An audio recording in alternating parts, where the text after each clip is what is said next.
ध्यान दीजिए, देन और दैन बहुत ही रेगुलरली यूज़ होते हैं इंग्लिश लैंग्वेज में, और हम लोग काफ़ी कंफ्यूज हो जाते हैं इन दोनों वर्ड्स को लेकर। लोगों को पता नहीं रहता कि ये दोनों सिमिलर स्पेलिंग है और सिमिलर साउंड है, लेकिन इन दोनों का मतलब बहुत ही अलग होता है, और जो इन दोनों का फंक्शन होता है सेंटेंस के अंदर वो दोनों ही अलग होता है। दैन जो शब्द होता है वो कंपैरिजन के लिए यूज़ होता है, कंपैरिजन, टू कंपेयर, कंपैरिजन के लिए यूज़ होता है। और एक ये कंजंक्शन है, इट इज़ अ कंजंक्शन। जबकि देन जो शब्द है वो टाइम बताने के लिए, कई बारी टाइम या फिर sequence of events, sequence of events, तो to show time, then is use to show time और सीक्वेंस ऑफ इवेंट्स। देन को हम इस्तेमाल करते हैं जब हमें टाइम के बारे में बताना हो कि कब कुछ हम करेंगे, या फिर सीक्वेंस ऑफ इवेंट्स, कैसे कैसे घटना हो रही है। और देन जो शब्द है, इन पहले तो इनकी हम प्रोनाउंसिएशन समझते हैं। THEN को हम देन बोलेंगे, देन। जैसे हेन, अगर टी हटा दीजिए तो हेन मुर्गा, उसी तरह देन। और THAN को हम दैन बोलेंगे, दैन। ये इन दोनों में एक प्रोनाउंसिएशन में भी फ़र्क है। मीनिंग मैंने आपको बताया है, दैन, THEN, दैन कंपैरिजन होता है जब हमें कंपेयर करना होता है। इसके कुछ एग्जाम्पल देखते हैं। पहले हम देखते हैं THAN के examples. She is more beautiful than her sister.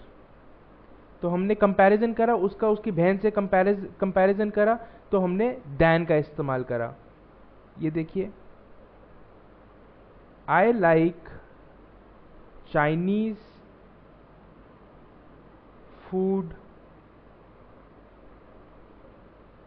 Better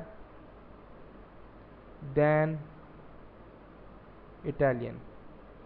आप कहना चाहते हैं कि आपको इटालियन चाइनीज़ दोनों ही अच्छे लगते हैं, लेकिन चाइनीज़ फूड थोड़ा ज़्यादा अच्छा लगता है कंपैरिजन में, अगर इटालियन से कंपेयर करें तो अगेन दैन कब यूज़ करा है आपने? कंपेयर करते वक्त यूज़ करा है। सो दैन को आप हमेशा कंपेयर करते वक्त यूज़ करेंगे, compare, while, while comparing, comparing.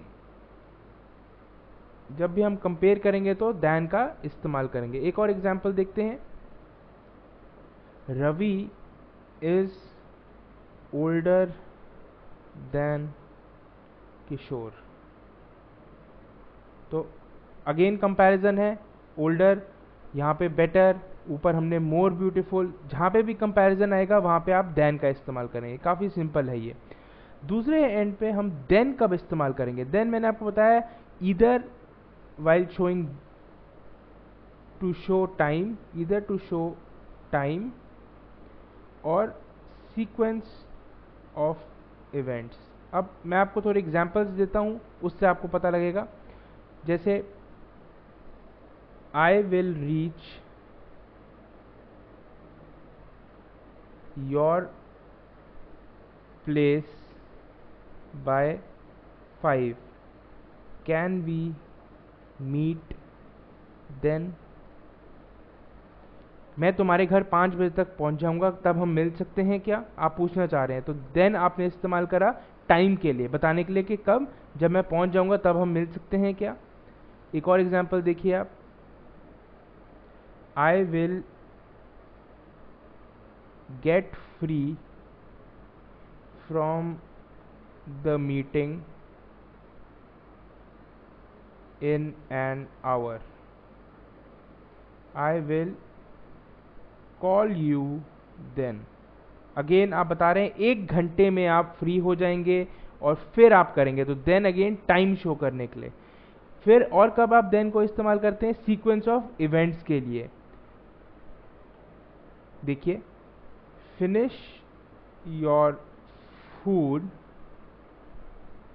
Then we will go for ice cream.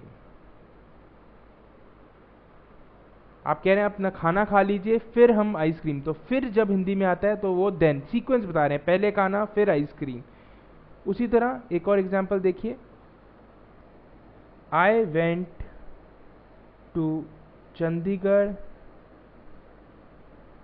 First then Ludhiana. तो पहले बता रहे हैं कि मैं पहले चंडीगढ़ गया फिर लुधियाना, तो सीक्वेंस बता रहे हैं अपना, तब आप देन का THEN का इस्तेमाल करेंगे। वैसे एक आपको हिंट देता हूं, बड़ा ही सिंपल है। आप देखिए जब भी आप कंपेयर कर रहे हो, कंपैरिजन कर रहे हो, तब THAN लगेगा। अदरवाइज अगर आपको कभी भी कंफ्यूजन हो, अगर कंपैरिजन सेंटेंस में नहीं हो रहा, तो आप THEN का इस्तेमाल करेंगे, देन का इस्तेमाल करेंगे। Then will only and only be used for comparison. So आप ये अपने मन में रखिए तो गलती नहीं होगी।